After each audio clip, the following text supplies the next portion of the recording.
আপনারা এখন দেখছেন সনাতন মিডিয়া। তুমি হবে আমার সাথী, জনমে জনমে তব মুখ পানে, জনমে জনমে তব মুখ পানে, নীরবে চাহিয়া থাকি। তুমি হবে আমার সাথী। নিতাই গৌর হরি বল। এবার জনমে প্রভু গো, তুমি হবে আমার সাথী।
তুমি হবে আমার সাথী। এবার জনমে প্রভু গো, তুমি হবে আমার সাথী। বাজা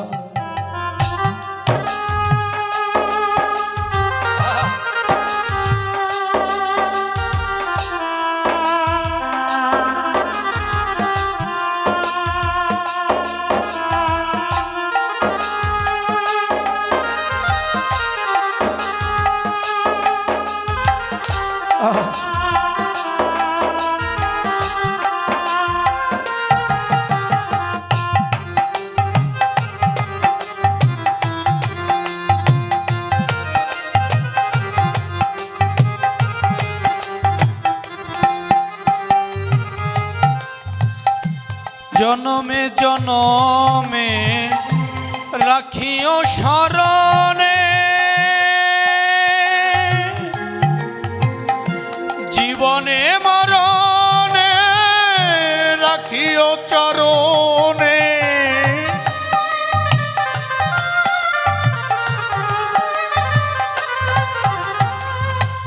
জনমে জনমে রাখিও স্মরণে, জীবনে মরণে রাখিও চরণে। হে প্রভু মোরে বাঁধো প্রেম ডোরে,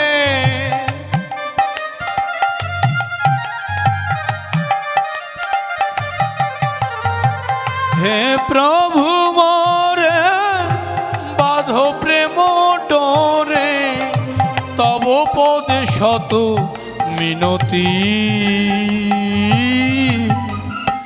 তুমি হবে আমারও সাথী। এবার জনমে প্রভু গো তুমি হবে আমারও সাথী। এবার জনমে প্রভু গো তুমি হবে আমারও সাথী। তুমি হবে আমারও সাথী। তুমি হবে আমারও সাথী।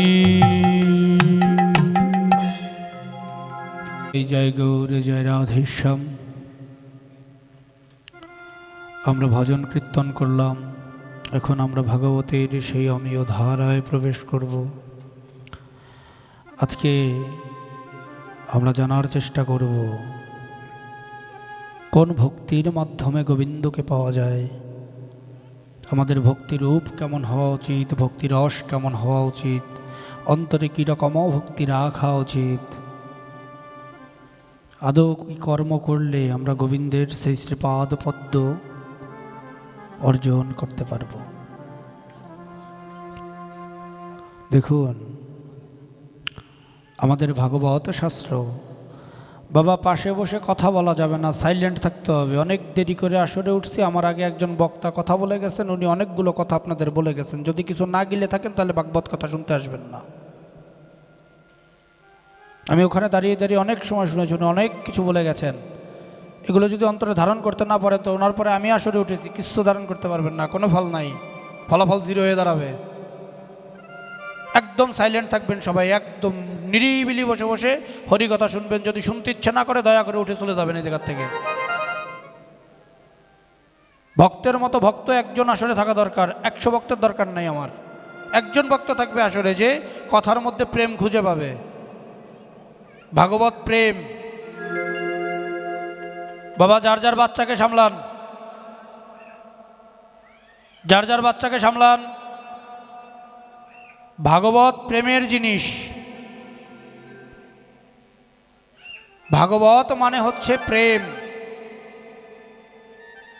এমনই প্রেম যে প্রেম মানব জীবনের দৈহিক মানসিক অভ্যন্তরীণ সমস্ত পরিবর্তন ঘটায়। নিজেদের ভিতরে যে জ্ঞানচক্ষু রয়েছে সেই জ্ঞানচক্ষুর উন্মোচনও ঘটায় ভাগবত। সেই কথা শুনতে এসে এ ওর কানে কথা বলা, এ ওর কানে কথা বলা, এগুলো করবেন না। এগুলো আমি আসলে পছন্দ করি না। আপনাদের এই প্যান্ডেলে প্রথম যেবার পাঠ করতে আসছিলাম নাম কীর্তনে, তখন মিষ্টি মিষ্টি কথা বলে গেছি। আজকে মিষ্টি কথা বলতে আসি নেই, প্রয়োজনও মনে করি না মিষ্টি কথা বলার। অন্তরে ধারণ করতে শিখেন বাবা, ধর্ম অন্তরে ধারণ করা। দেখুন সনাতন ধর্ম নিয়ে আজকাল অনেক কিছু হচ্ছে, অনেক কিছু। কেন হচ্ছে? আজকে আমরা ঠিক নেই তাই হচ্ছে। এজন্য দয়া করে আমাকে কেউ প্রসঙ্গের বাইরে বের করবেন না। আমি যে প্রসঙ্গটা নিয়ে আলোচনা করব সেই প্রসঙ্গের মধ্যে আমাকে রাখবেন দয়া করে। পাশের থেকে 60 টাকা কথা হবে, আমি প্রসঙ্গের বাইরে চলে যাবো, কিন্তু তখন কিন্তু বিষয়টা অন্যরকম চলে যায়। ভাগবত আর ভাগবত থাকে না তখন। এজন্য আপনাদের চরণ দুটো ধরে অনুরোধ, কেউ কোনো কথা বলবেন না। যদি কথা বলতে ইচ্ছা করে বলেন, যেন আমরা কথা বলবো, কোনো সমস্যা নেই, আমি ভাগবত বিশ্রাম দিয়ে দিব। কিন্তু এই প্রেমে মজতে হবে, প্রেমে মজে নিজের জীবন পরিবর্তন করতে হবে, নাহলে এই যে ভাগবত কথা শুনতে আসছেন এই সব বৃথা হয়ে যাবে। প্রেমে মজতে শিখেন।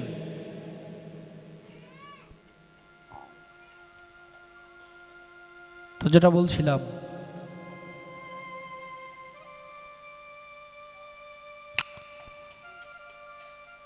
আমরা কি করলে সে ভক্তি মার্গ অর্জন করব?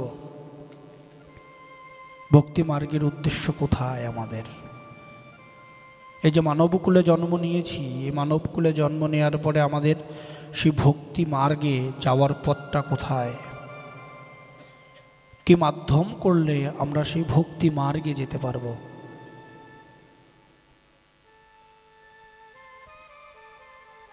কালকে আপনাদের এখানে গঙ্গা স্নান, ও যতই গঙ্গা স্নান করেন, যতই পুণ্যতীর্থ ভ্রমণ করেন না কেন, নিজের ভিতরে যদি সেই প্রেমও না থাকে, নিজের ভিতরে যদি সেই ভাবধারা না থাকে, নিজের চিত্ত যদি শুদ্ধি না হয়, গঙ্গা স্নানে কোনো পুণ্য হবে না বাবা। নাকি ভুল বললাম বাবারা? আমার অন্তরের চিত্ত যদি শুদ্ধি না হয়, আমি সারাদিন গঙ্গার জলে স্নান করলে কোনো পুণ্য হবে না। এজন্য অন্তরের চিত্তটাকে আগে শুদ্ধিকরণ করতে হবে। সে অন্তরে শুদ্ধিকরণ করার উপায়টা আমাদের বলে দিয়েছে ভাগবত শাস্ত্র।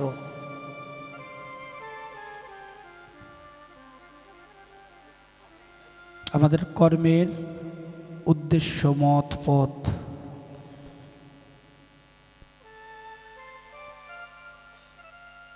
আমরা প্রত্যেকেই মানব কুলে জন্ম নিয়েছি, প্রত্যেকে মানব জন্মে এসেছি বহু বহু পুণ্যের ফলে। অনেক অনেক অনেক অনেক পুণ্য করেছিলাম, তার ফলেই মানব কুলে এসেছি। যখন এসেছি তার থেকে 12 বছর পার হয়ে যাওয়ার পরে যখন 13 বছরে পড়েছি, তখন থেকে গোবিন্দকে আমরা ছুঁড়ে ফেলে দিয়েছি। আমরা গোবিন্দকে বুঝেছি ছোটবেলায় খেলার ছলে। যৌবন যখন এসেছে তখন আজ নয় কাল করতে করতে সময় পার হয়ে গেছে, আর বৃদ্ধকালে গোবিন্দকে ভুজছি যমের ভয়ে, যে যম মরে গেলে যম লোকে যাইতে হবে, যমরাজরে আমার কৈফিয়ত দিতে হবে। কিন্তু এই যমরাজের আর একটা নাম আছে, সেটা কি আপনারা কেউ জানেন? সেই যমরাজের আর একটা নাম হচ্ছে ধর্মরাজ। তাকে বলা হয় ধর্মরাজ। তিনি ধর্মের পুনঃপ্রতিষ্ঠা করেন। আমাদের প্রত্যেকের অন্তরে যম নিহিত, আমাদের প্রত্যেকের মধ্যে ব্রহ্মা, বিষ্ণু, মহেশ্বর নিহিত। কি করে নিহিত? কথাগুলো ভালো করে মন দিয়ে শুনবেন বাবা, এটা অনেক গভীরের কথা, না শুনলে বুঝতে পারবেন না তত্ত্বটা কোথায়।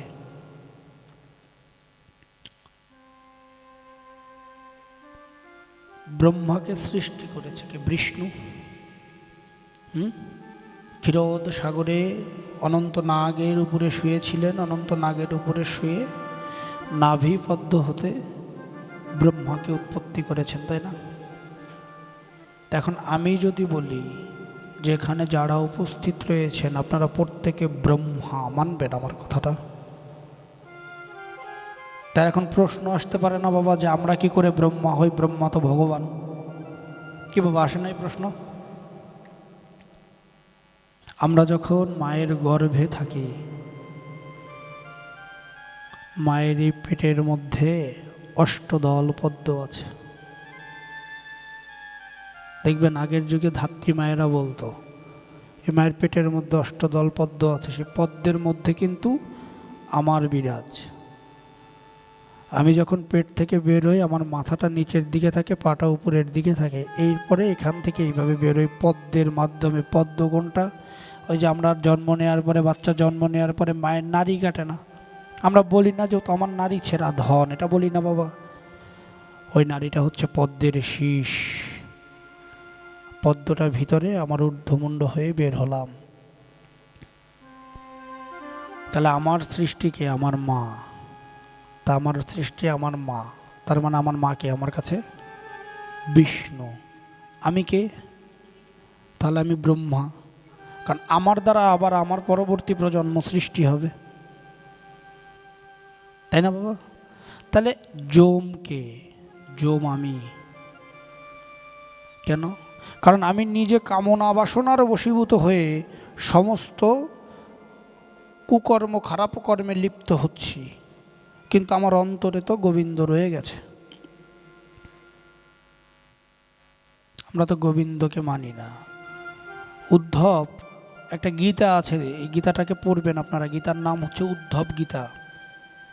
এই উদ্ধব গীতায় উদ্ধব একদিন ভগবান গোবিন্দকে প্রশ্ন করছে, গোবিন্দ তুমি তো আমার অন্তরে বাস করো, হ্যাঁ, তুমি সর্বচরাচর, সর্বজগৎময় তুমি, হ্যাঁ, যদি তাই হয় তাহলে আমি পাপ কার্যে দরাই কেন? তুমি সেই জায়গার থেকে আমাকে বিরত রাখতে পারো না? প্রশ্নটা তো ঠিক আছে উদ্ধবের, ঠিক আছে না বাবা?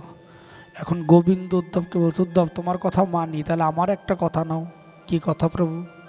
তুমি যখন জানো তোমার অন্তরের মধ্যে আমি আছি, তুমি যখন জানো এই আকাশ বাতাস বিশ্ব চরাচরে আমি আছি, তুমি পাপ কর্মে জড়িয়েছো কেন? নিতাই গৌর হরি বল বাবা। দেখেন, তুমি তখন জানো আমি সর্বময়, আমি তোমার অন্তরে আছি, আমি আকাশ বাতাস তরুলতার মধ্যে আছি, তাহলে তুমি পাপ কর্মের মধ্যে জড়াইছো কেন বাবা?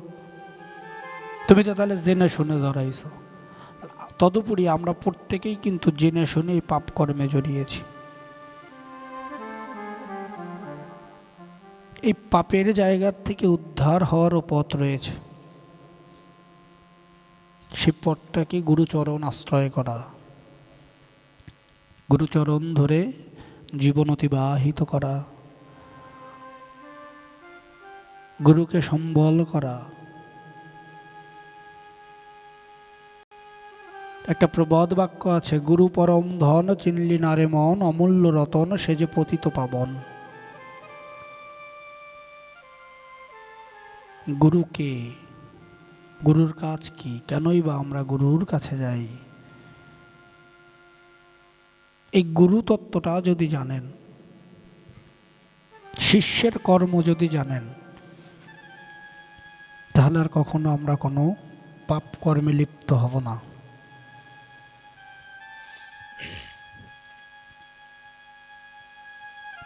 এক শিষ্য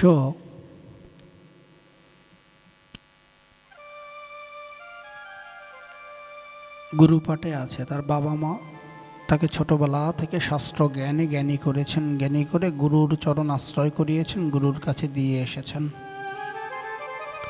এখন গুরুদেব তার কাছে রয়েছে, আরও হাজারো শিষ্য গুরুদেবের রয়েছে।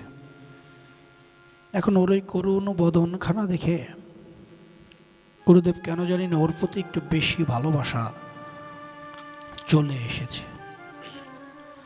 তো গুরুদেব বলেছে, দেখ রে, আগামীকাল থেকে আমার এখানে অনুষ্ঠান শুরু হবে, তো তোরা কে কিভাবে কি কর্ম করবি আর কে কি এখানে দিবি এটা ভাগ করে নিস। তখন এক একজন শিষ্য এক একটার কথা বলছে। এখন ও এসে গুরুর চরণ ধরে বলছে, গুরুদেব আমার তো দেবার মতো কোনো সামর্থ্য নেই গুরুদেব, আমাকে তো আমার বাবা মা আপনার কাছে দিয়ে গেছেন, আমি তো আপনাকে দেওয়ার মতো কিছু নেই। যদি আপনার মনে হয় আমাকে কোনো কর্মে নেওয়া দরকার, তাহলে দয়া করে সে কর্মের থেকে আমাকে বঞ্চিত করবেন না। গুরুদেব বলছে, দেখ রে, তোর কিছু দিতে হবে না বাবা, তো ওই একটা জিনিস করতে পারবি। কি গুরুদেব? যত ভক্ত এখানে আসবে হরিকথা শ্রবণ করতে, কৃষ্ণ কথা শ্রবণ করতে, হ্যাঁ, তুই তাদের প্রত্যেকের জন্য জল আনবি। কোন জায়গা থেকে আনবো? ওপারে কুয়া আছে, ওই কুয়ার থেকে জল আনবি। যতক্ষণ না পর্যন্ত আমি তোকে বলবো যে তুই থাম, তত সময় পর্যন্ত তুই থামবি না, তুই আনতেই থাকবি।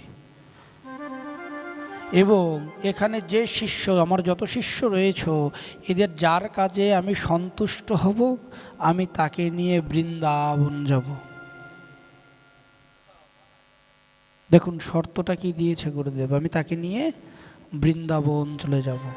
তাহলে শিষ্য ওখানে যদি আমরা ধরি 1000 শিষ্য আছে, একজনকে নিয়ে বৃন্দাবনে যাবে, তাহলে এই 1000 শিষ্যের ভিতরে কিন্তু উদ্রেক সৃষ্টি হয়ে গেছে যে আমারই নিয়ে যাবে, আমারই নিয়ে যাবে। কি বাবা, তাই না? কারণ গুরুদেবের সাথে বৃন্দাবন দর্শনে যাব, এটা তো পরম ভাগ্যের ব্যাপার। এই ভাগ্য তো সবার হয় না। কি বাবা, ও করেছে কি, সবাই যার যার মতো কর্ম করছে, ও সেই কুয়োতে গিয়ে শুধু বালতিতে বালতি জল ভর্তিই আছে, কুয়ো ভর্তি করতেছে। কারণ ভক্তদের তো কষ্ট দেয়া যাবে না। গুরুদেব বলেছে ওই যে কুয়ো, ওই কুয়োটা ভর্তি কর, ওই কুয়ো তো আমার ভর্তি করতে হবে। ও জল নিয়ে নিয়ে কুয়োর মধ্যে ভর্তি করতেছে। 1 দিন যায়, 2 দিন যায়, 3 দিন যায়, এরকম করতে করতে 15 দিন হয়ে গেছে। গুরুদেবের উৎসব শেষ হয়ে গেছে, সবাইকে দেখে, ওই বান্দাকে আর দেখে না। ওই বান্দাকে না দেখে গুরুদেব অন্তরে মনে মনে ভাবে, কিরে আমি যে ওকে বললাম জল ভরতে, ও কই আছে? ও কি ভরতে ভরতে কি মরেই গেছে কি না, কি হলো? কারণ ছোট বাচ্চা ছেলে তো। এই চিন্তা করে গুরুদেব নিজে গেছে ওই কুয়োর সামনে, গিয়ে দেখে ও এখনো কুয়োর মধ্যে জল ভরতেছে, হাত দিয়ে রক্ত পড়ছে, পায়ে জল পড়তে পড়তে দুর্গন্ধ হয়ে পা পচন ধরে গিয়েছে, তবু থামছে না। গুরুদেব বলেছে, আমি তো গুরুর জন্য কিছু করতে পারি না, গুরুদেব এটা বলেছে, এটা যদি না করতে পারি আমি, আমার তো বৃথা মানব জনম। তখন গুরুদেব ওখানে গিয়ে ওকে বলছে, বাবা রে তুই এখন থাম। বলে কেন গুরুদেব? অনুষ্ঠান হয়ে গেছে। বলে অনুষ্ঠান হয়ে গেছে আজ 15 দিন। কি বলেন গুরুদেব, এর মধ্যে 15 দিন হয়ে গেছে? বলে হ্যাঁ, আজ থেকে আরো 15 দিন আগে অনুষ্ঠান শেষ হয়েছে বাবা। বলে গুরুদেব আমি তো জলই ভরছিলাম, কোনো ভক্ত কষ্ট পায় নাই তো? কোনো ভক্তের অন্তরে কোনো ব্যথা লাগে নাই তো গুরুদেব? গুরুদেব বলছে, কোনো ভক্তের অন্তরে তো ব্যথা লাগে নাই, কিন্তু তোর পায়ের শরীরের একই অবস্থা, তোর তো শরীর পা পচন ধরে গিয়েছে, আর কিছু সময় যদি তুই থাকিস তোর তো পচন ধরে যাবে। বলে গুরুদেব এই পায়ে হাত দিয়ে কি করব, যেটা মানুষের সেবাই যদি না লাগে? গুরুদেব আপনি কি আমার কর্মে সন্তুষ্ট? গুরুদেব মুখপানে চেয়ে চেয়ে অঝোর ধারায় কাঁদছে, যে এত কিছু করার পরে ওই ছেলেটা আমাকে বলে যে আমি কি সন্তুষ্ট কিনা, এতটুকু একটা বাচ্চা ছেলে। গুরুদেব ওর মাথা থেকে সর্বশরীরে স্পর্শ করার সঙ্গে সঙ্গে ওর রোগ মুক্ত হয়ে গেছে। হাতটা ধরে যখন আশ্রমে নিয়ে এসেছে, এসে বলছে তোমাদেরকে বলি কালকে আমি ওকে নিয়ে বৃন্দাবন যাব। নিতাই গৌর হরি বল।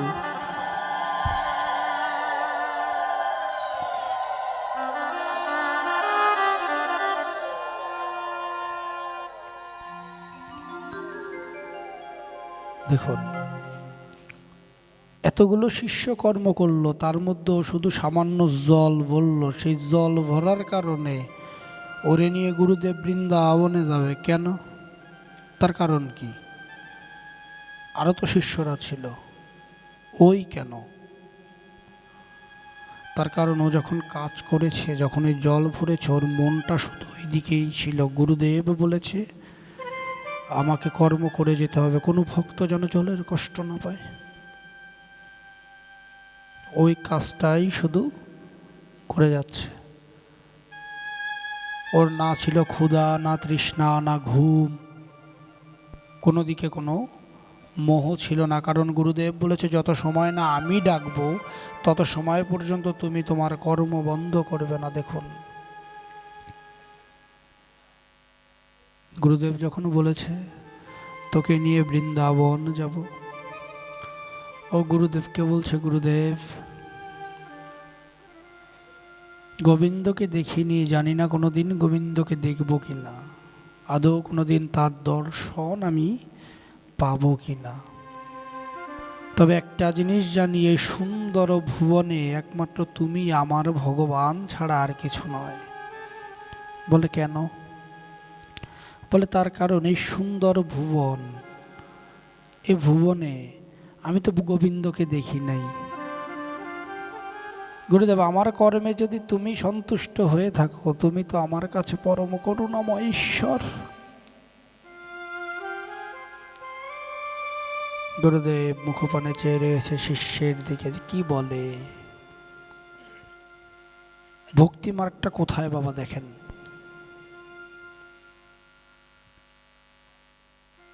ভক্তি মার্গটা কোথায়? গুরুকে ঈশ্বরের সাথে তুলনা করছে। একটু আগেই বলে গেলাম যে গুরু পরম ধন, চিনলি নারে মন, অমূল্য রতন সে যে পতিত পাবন। এই যে গুরুদেব এই জগতের ধারক বাহক, আমাকে গোবিন্দের চরণ পদ্ম পাওয়ার একটা আশ্রয়। তাকে বিনা গোবিন্দের চরণ পদ্ম আমার মতো এ তুচ্ছ মানবের পক্ষে পাওয়া সম্ভব নয়। একমাত্র সেই পারে এই চরণ পদ্ম পেতে।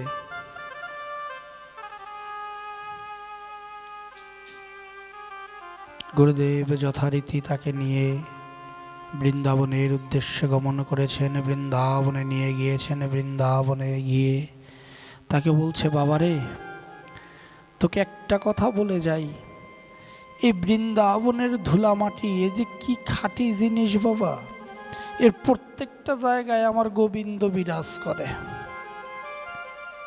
এর প্রত্যেকটা জায়গায় আমার গোবিন্দের অবস্থান। আমি তো কোনোদিন গোবিন্দকে দেখতে পাই নাই, তবে তোকে বলি, তুই যদি কখনো গোবিন্দের দর্শন পাস তাহলে অন্তত গোবিন্দকে আমার সাথে একটু দেখা করাস। নিতাই গৌর হরি বল।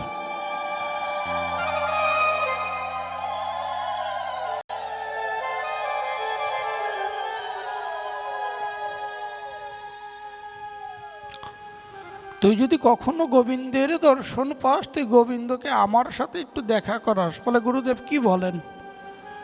বলে, বাবারে আমি তো এত কাল ধরে গোবিন্দের দর্শন পাই নাই, তবু তোর মতো পুণ্য আত্মার জন্য যদি গোবিন্দ আমার কাছে আসে, যদি তুই দেখা পাস, তাহলে গোবিন্দকে বলবি যে, গোবিন্দ আমার গুরুদেবের কাছে চলো, আমার গুরুদেবকে একটু দেখা দাও, আমার গুরুদেব তোমাকে দেখতে চেয়েছে।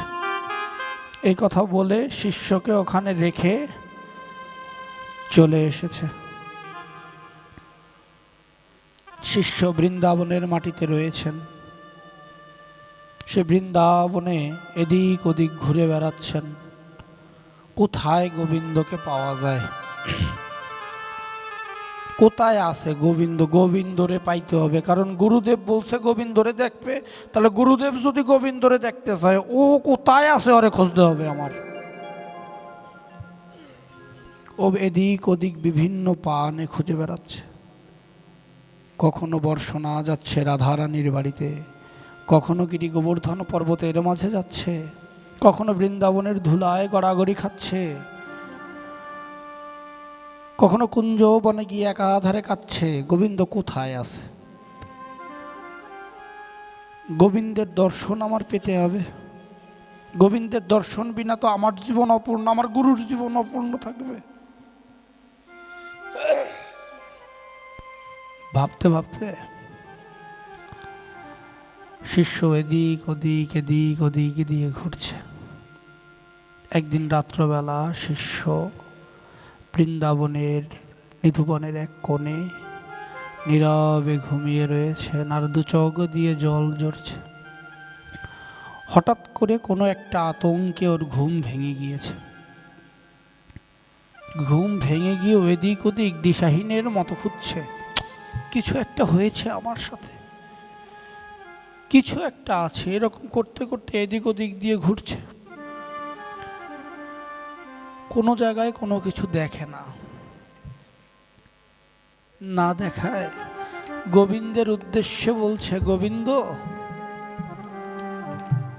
এ জগৎটা তো আধার, আমি একা তোমাকে কোথায় খুঁজবো? ওই হাতটা ধরে আমার পার করো তুমি।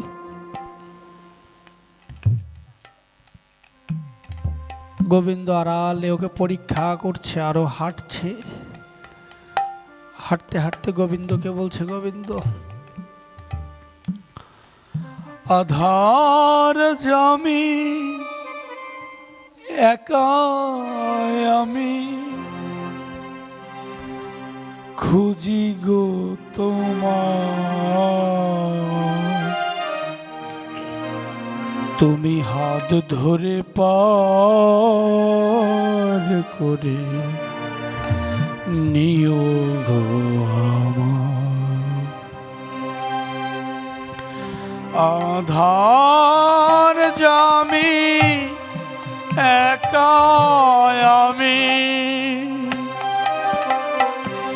আধার জামি একা আমি খুঁজি গো তোমার,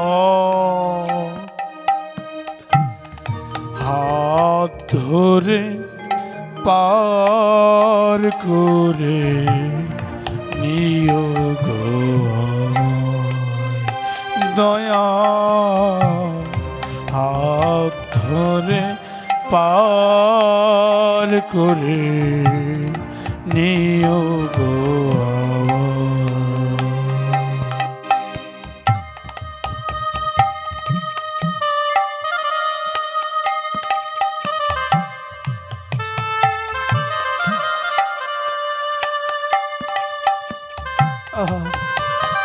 এই আধারে আমি তোমাকে কোথায় খুঁজবো গোবিন্দ?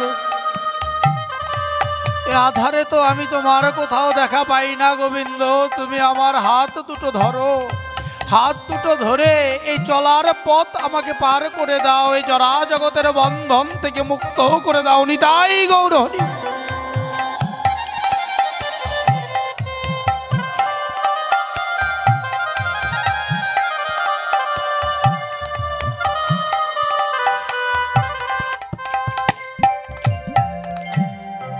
রাধা রমন মদন মোহন ও গো গিরিধারী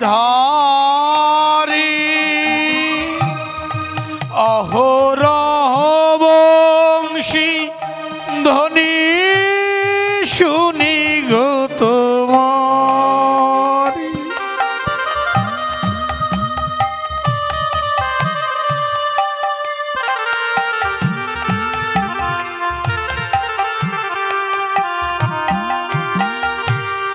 রাধা রমন মদন মোহন ও গো গিরিধারী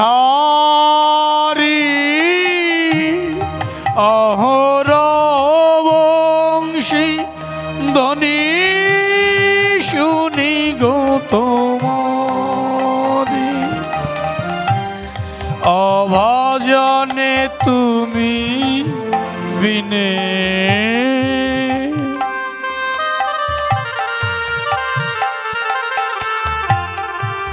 অভাজনে তুমি বিনে তরবে কে হাত ধরে পার করে নিও গো আমায় দয়াল হাত ধরে পার করে নিও গো আমায়।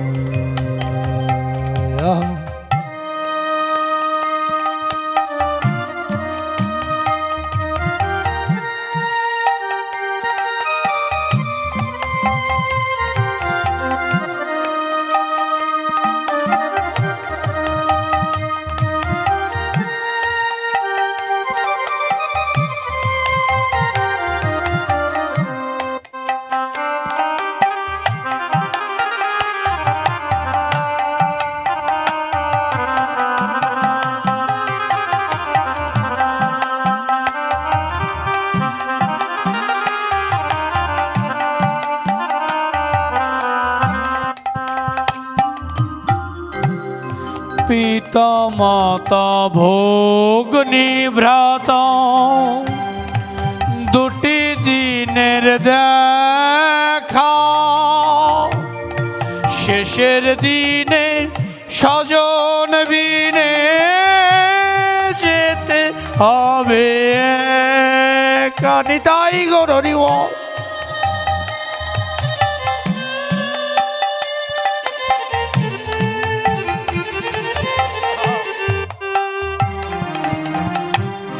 পিতা মাতা ভোগ নিভৃত এই দুটি দিনের দেখা, শেষের দিনে স্বজন বিনে যেতে হবে একা। ও চরণে ভক্ত জনে, ও চরণে ভক্ত জনে ঠাই যেন পাও, হাত ধরে পার করে নিও গো আমার দয়াল, হাত ধরে পার করে নিও গো আমার আধার জামি একা আমি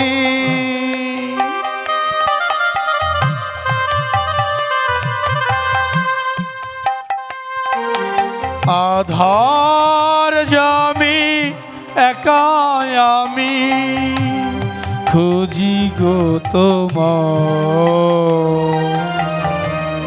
হাত ধরে পার করে নিও গো আমার দয়াল, হাত ধরে পার করে নিও গো আমার দয়াল, হাত ধরে পার করে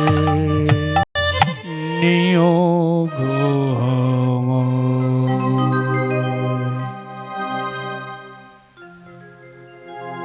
শিষ্য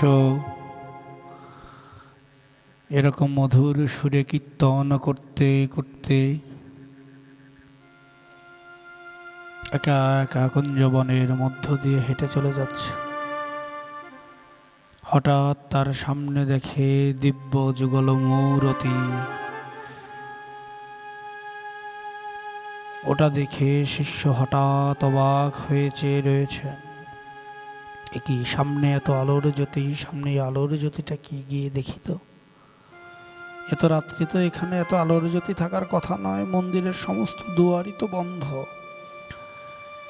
একটু আগে আমার গায়ে একটা শীতল হাওয়া বইল, আমি তো ভ্রমের মধ্যে আছি কি না।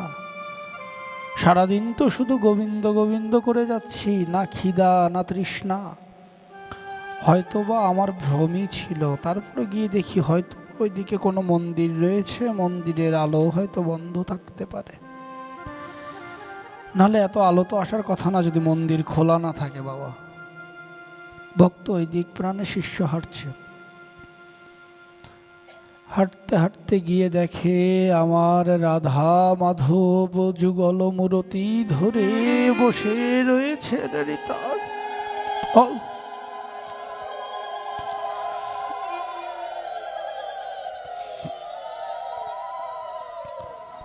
আমার রাধা মাধব যুগল মূরতি ধরে বসে রয়েছেন।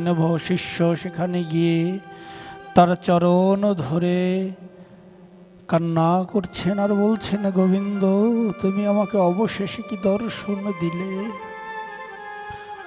আমার গোবিন্দ বলছে, তোমার এই ব্যাকুল ডাকে, তোমার এই নিষ্পাপ ভক্তিতে, তোমার মন থেকে ডাকা আকুল বেদনায় আমি তো আর থাকতে পারলাম না। বাধ্য হয়ে যুগল মূরতি রাধাকে সাথে নিয়ে তোমার কাছে এসেছি, বলো তুমি কি চাও। শিষ্য বলছে, গোবিন্দ আমার এ মানব জীবন তো ধন্য হয়েছে তোমাকে দেখে। জড়া জগতের মায়া থেকে আমি মুক্ত হয়ে গিয়েছি।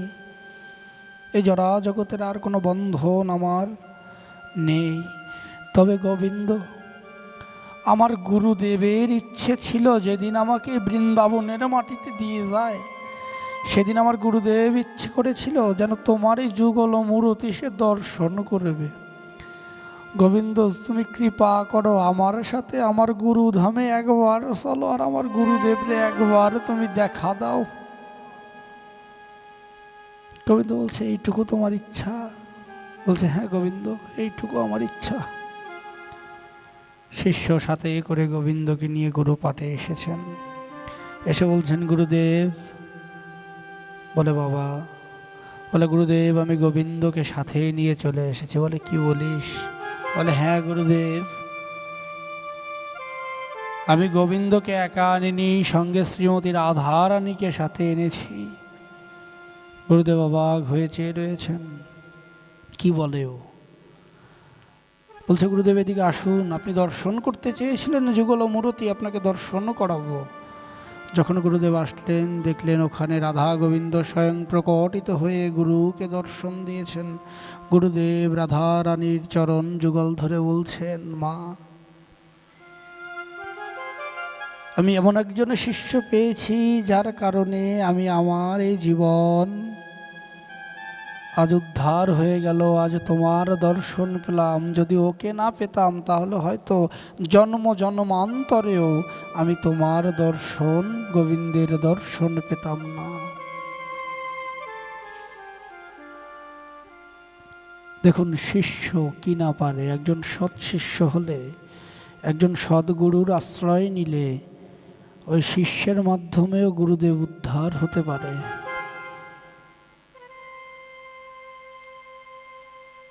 আমরা কেউ সেরকম শিষ্য হতে পারি নাই। আমাদের চর্মচক্ষু দিয়ে আমরা সমস্ত কিছু বিচার করি, জ্ঞান চোখ দিয়ে আমরা কোনো কিছু বিচার করি না। আমাদের প্রত্যেকের জ্ঞান চক্ষু রয়েছে, কিন্তু সেই জ্ঞান চক্ষু আমরা কেউ উন্মোচন করতে পারি না। কেননা সেই জ্ঞান চক্ষু উন্মোচন করার মতো ক্ষমতা আমাদের মধ্যে নেই। কেননা আমাদের এই মুখ গোবিন্দ দিয়েছে তার কথা বলার জন্য, এই চোখ দিয়েছে তাকে দিশাহীনভাবে খোঁজার জন্য, এই দু বাহু তুলেছে কৃষ্ণ নাম করার জন্য বাহু তুলে। আর আমরা কি করি? আমরা সম্পূর্ণ উল্টা করি। আমরা কোনো সৎকর্ম করি না। তাই যতই গঙ্গা স্নান করুন, যতই পুণ্য তীর্থধাম ভ্রমণ করুন না কেন, কোনো ফল লাভ হবে না। যে কালকে আপনাদের এখানে গঙ্গা স্নান, এরপরে রয়েছে ব্রহ্মপুত্র স্নান, যেটা লাঙ্গল বন্ধে হয়। তারা কিছুদিন আগে গিয়েছে মহাবারুণী স্নান। এই যে স্নানগুলো যোগে যোগে আসে, এই যে প্রত্যেকটা যোগ অনুযায়ী এই যে স্নানগুলো আসে, এই স্নানের মাধ্যমেও পুণ্য অর্জন করা যায়। যদি না অন্তরে ভক্তি থাকে, অন্তরে যদি প্রেম থাকে, তাহলে এই স্নান যাত্রায় অনেক পুণ্য হয়। আমার অন্তরে ভক্তি নাই, অন্তরে প্রেম নাই, মনের মধ্যে কামনা বাসনায় প্রসীভূত, সারাদিন গঙ্গার মাটিতে ডুব দিয়ে বসে থাকলেও কোনো ফল লাভ হবে না।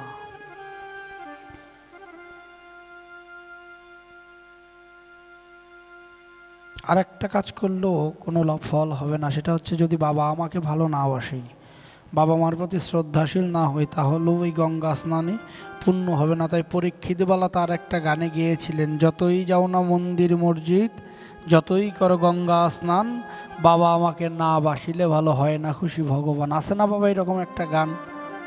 এরকম একটা গান আছে, আপনারা শুনছেন কিনা জানি না।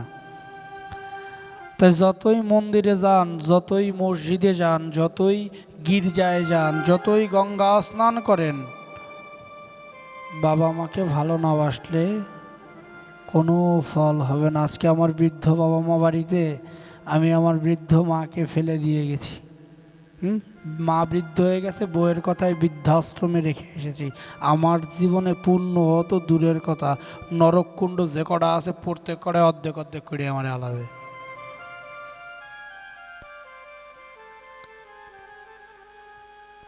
কারণ ওই মায়ের কারণে এই পৃথিবীর আলো দেখেছি। মাতৃ জঠরে ছিলাম, ও মা আমাকে পৃথিবীর আলো দেখাইছে, এই পর্যন্ত বড় করছে।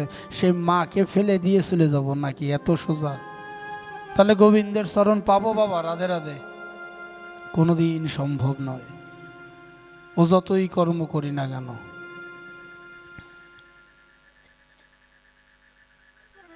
এই যে মা, মা যে কি অমূল্য জিনিস, কি অমূল্য সম্পদ। যার নেই সে জানে, যার আছে সে জানে না। কারণ দাঁত থাকতে দাঁতের মর্মতা আমরা দেই না।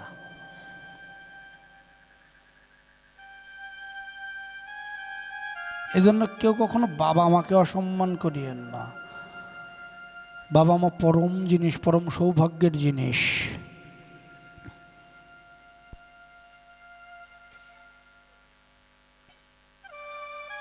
এজন্য ভক্তি করতে হলে আগে বাবা মাকে ভক্তি করুন, কোনো পুণ্য স্নান, কোনো গঙ্গা স্নান, কোনো পুণ্য তীর্থ কোথাও যাওয়ার দরকার নেই। যদি বাবা আমাকে সঠিকভাবে কেউ ভজন করতে পারেন, ওই মায়ের চরণে সন্তানের স্বর্গ, ওই মা বাবার চরণ ধরে যদি কেউ বসে থাকতে পারেন, তার কোনো কিছুর দরকার নেই। ভগবান গণেশ আর ভগবান কার্তিক এরা তো দুই ভাই, তা দুই ভাইয়ের মধ্যে নারদ মুনি প্যাঁচ লাগাই দিয়েছিলেন যে কে পৃথিবীর এই ব্রহ্মাণ্ডটা 3বার ঘুল্লা দিয়ে আগে মা বাবার কাছে আসতে পারে। তো কার্তিকের বাহন তো ময়ূর আর গণেশের বাহন হচ্ছে ইঁদুর, কে যাইতে পারে আগে। কার্তিক তো চিন্তা করে আমি ময়ূর নিয়ে 3 পাক দিতে দিতে গণেশ 1 পাকও দিতে পারবে না।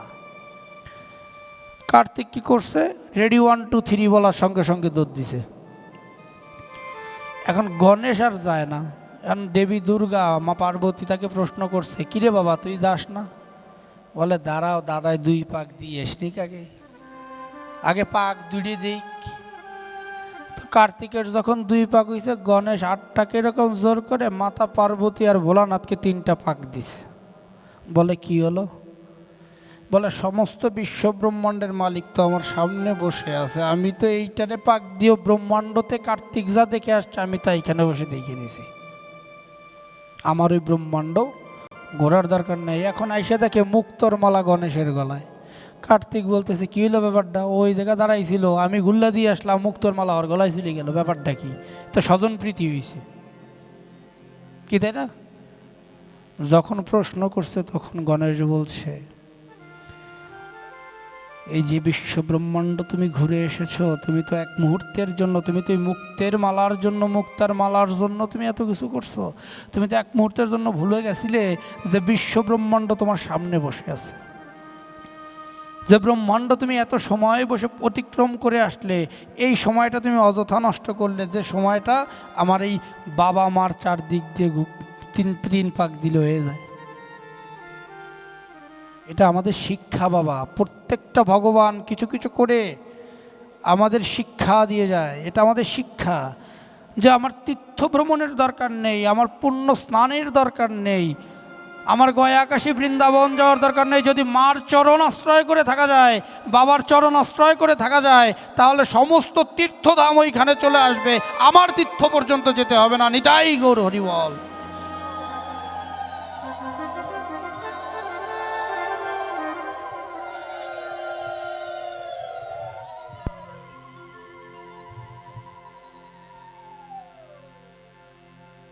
দেখুন, এগুলো আমাদের জীবনের শিক্ষা। কিন্তু বাবা এই কথাগুলো আমি যতই বলে যাই না কেন, আপনারা যদি পালন না করেন, এ আমার বলা বৃথা হয়ে যাবে। কি মা, বৃথা হয়ে যাবে না? এগুলো পালন করতে হবে, তবে আমার বলাটা সার্থক। এজন্য এটা করতে শেখেন, দেখবেন জীবনের ভাবধারাটা, জীবনের মাত্রাটা অনেক দূর পর্যন্ত চলে গিয়েছে, জীবনটা অনেক সুন্দর সুশীল হয়ে গিয়েছে।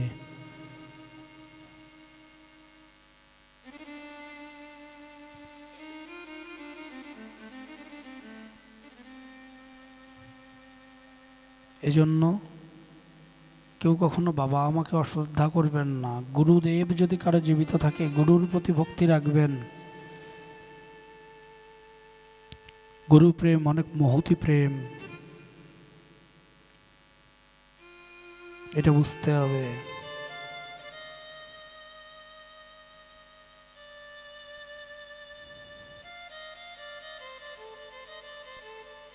জীবনে কর্ম করতে শিখেন, কর্ম করেন। কর্মের মাধ্যমে গোবিন্দকে পাওয়া যায়, গুণের মাধ্যমে নয়। আপনার অনেক গুণ আছে, আপনি অনেক জ্ঞানী, কিন্তু গোবিন্দকে পাবেন না।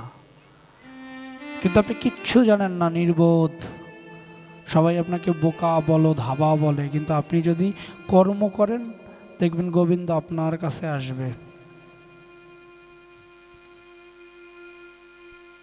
এটাই সত্যি।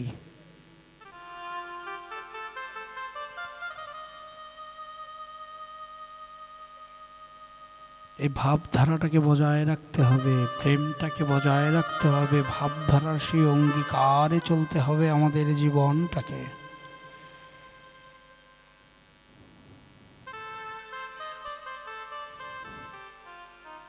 নাহলে যতই হরি কথা শোনেন, যতই কৃষ্ণ কথা শোনেন, কোনো লাভ হবে না। এমন সাধের মানব জন্ম আর কিবা পাবো কি পাবো না জানি না, এমন সাধের মানব জন্ম আর হবে কি না আমি জানি না। কিন্তু যতদিনই মানব জন্মে রয়েছি, যতদিনই ধরাধামে রয়েছি, ততদিন যদি গোবিন্দকে একটু পাওয়ার চেষ্টাটুকু করে যাই, এই জন্মে না পেলেও হয়তো পরবর্তী জন্ম আবার গোবিন্দ দেবে তাকে পাওয়ার জন্য।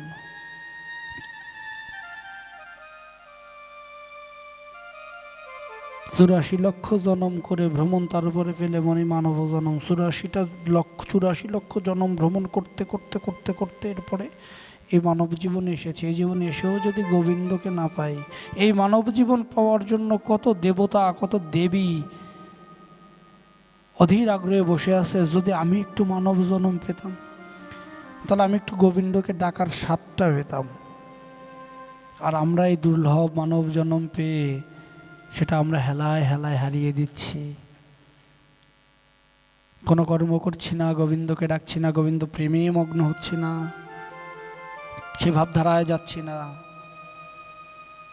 তাহলে মানব জীবনের কি বা অর্থ থাকলো? ভগবান দৃষ্টি শক্তি দিয়েছে, শ্রবণ শক্তি দিয়েছে, কি মানে থাকলো এই দৃষ্টি শক্তির, যে দৃষ্টি শক্তিকে গোবিন্দকেই দেখতে পায় না? কি মানে থাকলো এই শ্রবণ শক্তির, যে শ্রবণ শক্তি গোবিন্দর নাম কর্ণে নেয় না? কি মানে থাকলো এই মুখ দিয়ে কথা বলার, যে মুখে আমরা পরনিন্দা পরচর্চা করি, কিন্তু একবার মনের ভুলেও হা গোবিন্দ বলি না? কোনো লাভ নেই।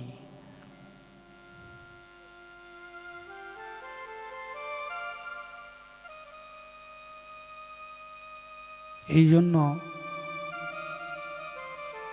এই মানব জন্মের সদ্ব্যবহার করতে শিখুন।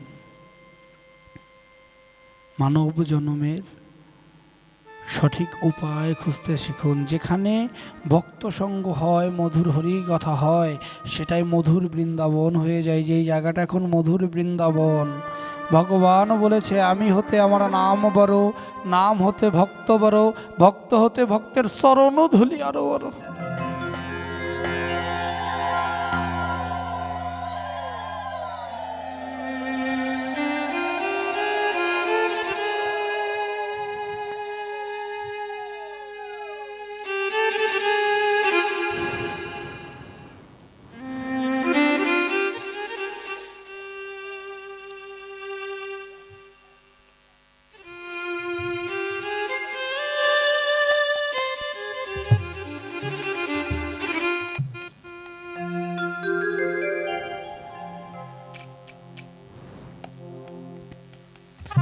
এই যে ভক্তের চরণ ধুলি, এটা কত পবিত্র।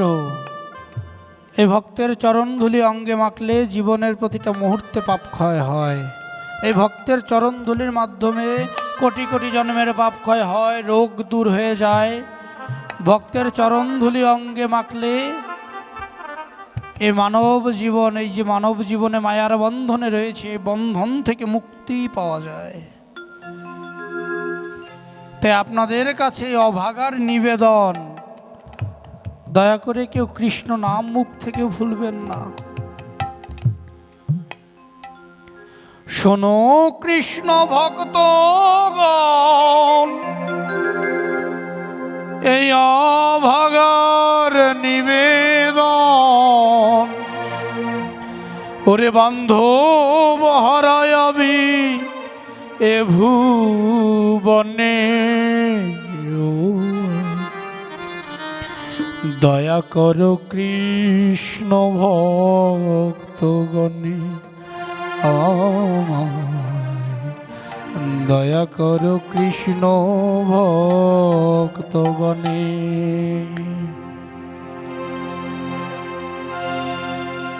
আমি কিন্তু বান্ধব হারা বাবা, আমিও কিন্তু পিতৃহারা। আমিও পিতৃহারা। বাবা আমার থেকে চলে গিয়েছে আরো 6 বছর আগে। আমিও কিন্তু দিকভ্রষ্ট এক পথিক, আপনাদের মাঝে ভক্ত সঙ্গ করার জন্য ছুটে আসি, আপনাদের চরণ ধুলি পাওয়ার জন্য ছুটে আসি। ওরে এমন সাধের মানব জনম আর পাইবা না পাই, যেখানে হয় ভক্ত সঙ্গ সেথায় যেন যাই।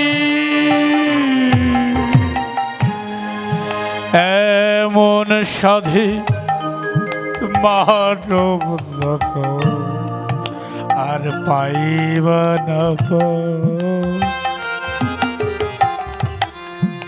যেখানে হয় ভক্ত সঙ্গ সেথায় যেন যাই।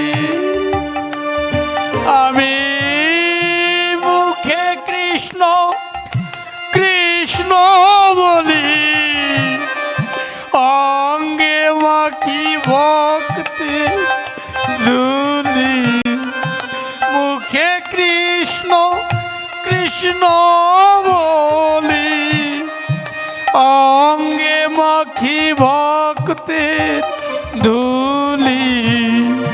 কৃপা করু কৃষ্ণ ভক্ত জনে, দয়া করো কৃষ্ণ ভক্ত, দয়া করো।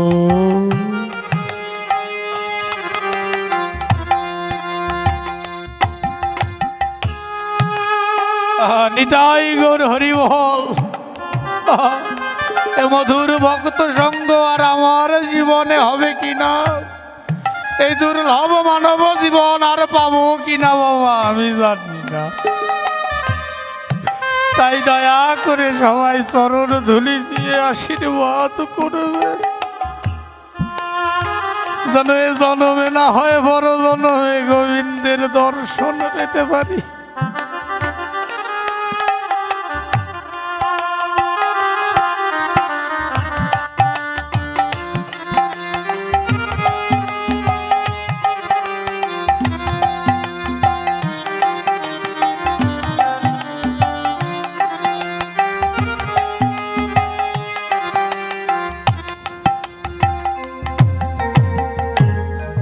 কৃষ্ণ ভক্তে গুণের কথা যায় না বলা, চিত্ত শুদ্ধ কৃষ্ণ ভক্তের অন্তর খোলা। কৃষ্ণ ভক্তের গুণে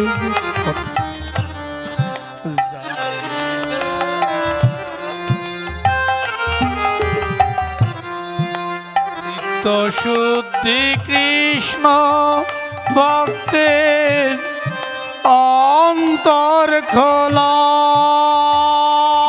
করি, ভক্তের পদে মাথা নত, মায়ার বাঁধন কর মুক্ত। ভক্তের পদে এই মায়ার বাঁধন কর মুক্ত।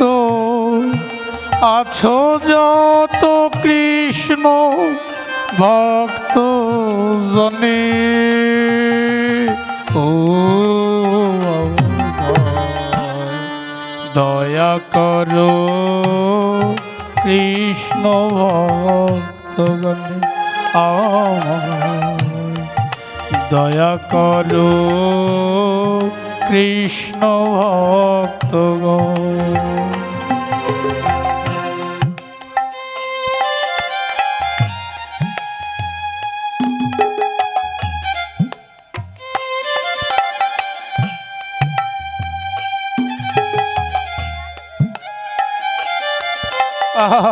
নিতাই গৌর হরি বল।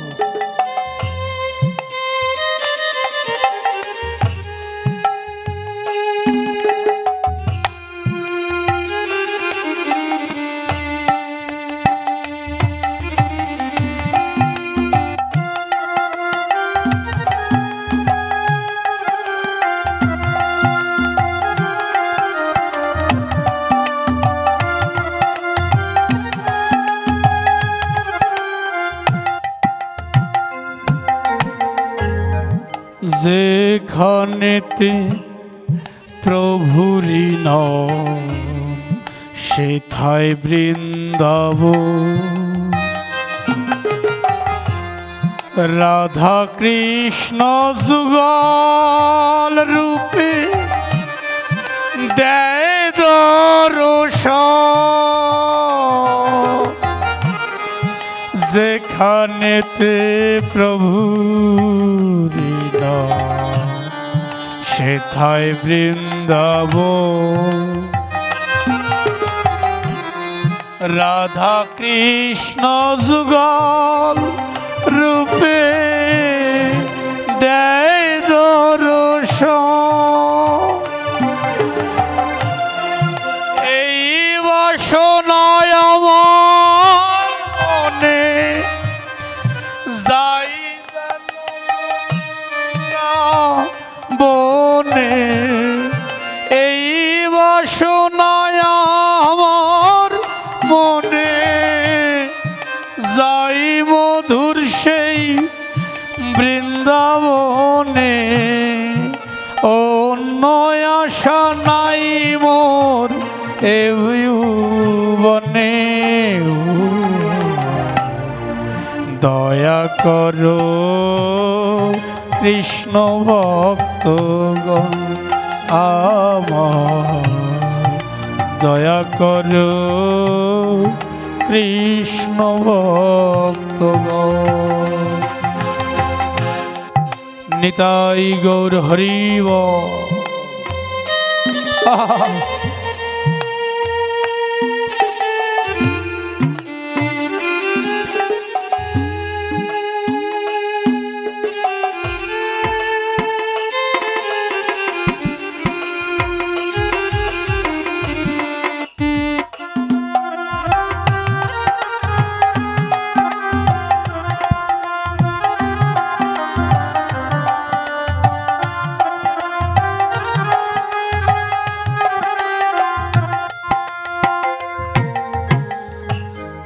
প্রশান্ত কয় যেদিন আমার হবে গো মরণ, সেদিন আমার মাথায় দিও এই ভক্তেরই চরণ।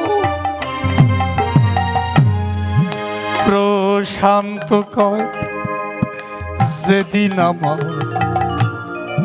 হবে গো মরণ,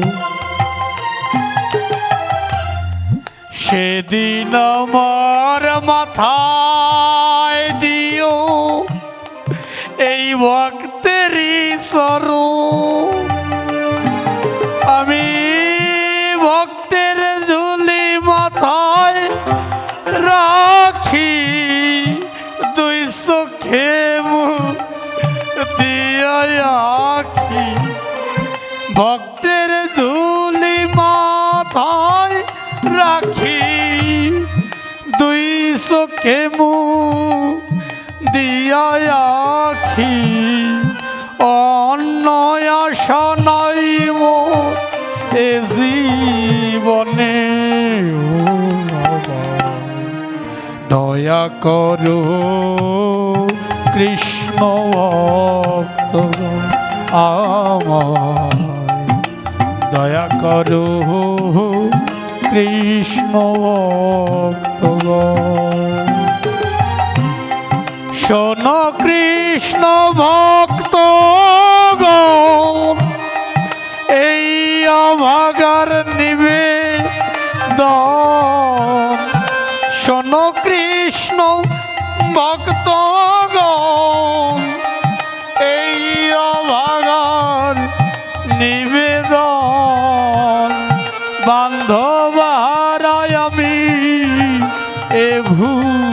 বনে আমার দয়া করো কৃষ্ণ ভক্তগণ, আমার দয়া করো কৃষ্ণ ভক্তগণ, আমার দয়া করো।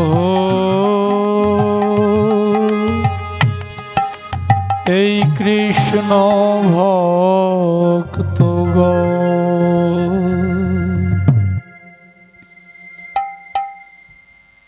এই দুর্লভ মানব জনম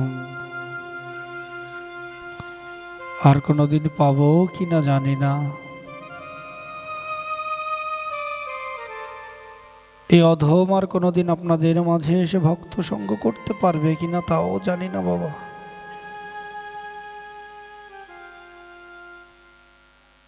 কিন্তু যেদিন থেকে ভাগবত কথা শ্রবণ করেছি, যেদিন থেকে ভাগবত জগতে এসেছি,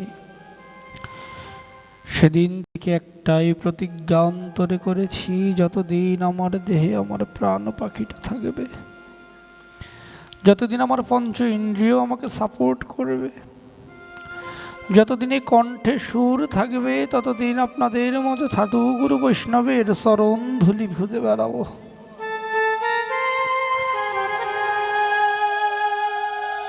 আর সেদিন গোবিন্দের কাছে আর একটা প্রার্থনাও করেছিলাম, গোবিন্দ দুর্লভ মানব জন্ম দিয়েছো, আর কিছু চাই না আমি তোমার কাছে, তবে একটা অনুরোধ তোমার শ্রীপাদ পদ্মে করি,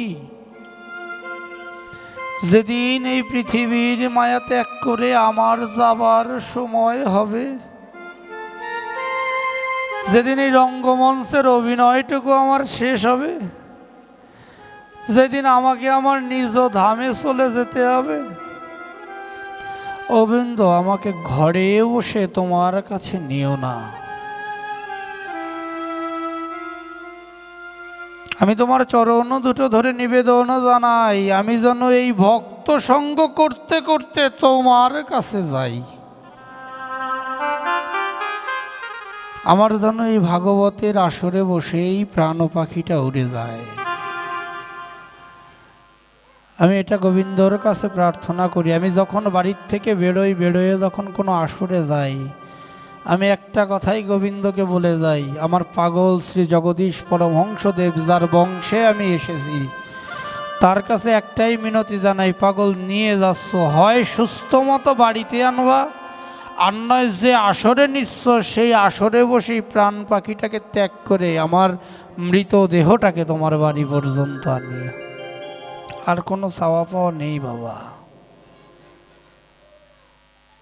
উনি ভাগবত আসরে বসে মৃত্যু এ পরম পাওয়া। তাই একটাই প্রার্থনা করি, আসরে কথা বলতে বলতে যেন আমার প্রাণ পাখিটা উড়ে যায়। আর যে কটা দিন বেঁচে থাকবো, কটা দিন যেন আপনাদের মতো সাধুগুরু বৈষ্ণবের চরণ ধুলি পেয়ে যেতে পারি, আপনাদের মতো সাধুগুরু বৈষ্ণবের ভক্ত সঙ্গ করে যেতে পারি, আপনাদের সবার স্নেহাশিস পেতে পারি। দয়া করে অধমকে সবাই আশীর্বাদ করবেন। আমি পিতৃহারা সন্তান আপনাদের কাছে ছুটে আসি বারবার আপনাদের একটা আশীর্বাদ পাওয়ার জন্য। তাই দয়া করে সকলে আশীর্বাদ করবেন, চরণ ধুলি দিয়ে আশীর্বাদ করবেন, যেন আমার এ চলার পথটা আরো সুন্দর মসৃণ হয় আপনাদের আশীর্বাদে।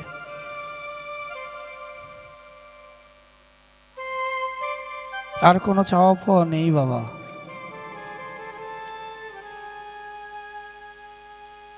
রাত অনেক হয়েছে, কথা দীর্ঘায়িত করব না, কারণ এর আগে আমার আগে আর একজন বক্তা কথা বলে গেছেন, অনেক সময় বসেছিলেন, মাজা ধরে গেছে আপনাদের,